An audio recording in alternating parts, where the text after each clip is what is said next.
We're going to look at worked example 17, which is a problem about inflation.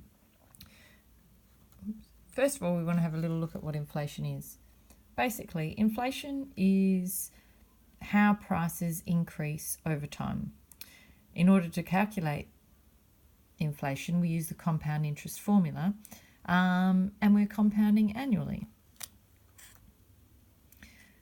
So we're going to predict the price of a surfboard in 6 years' time if it now costs $520, allowing for an inflation rate of 5% per annum.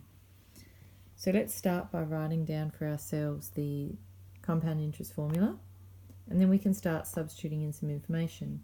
Now, the principal, P, is $520, and the interest rate is 5% per annum. So we can start to pop those things in.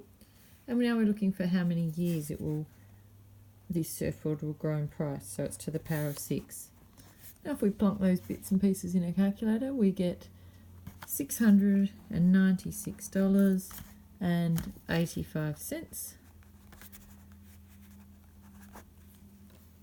our question just asks us what the price of the surfboard would be. So we've managed to do that.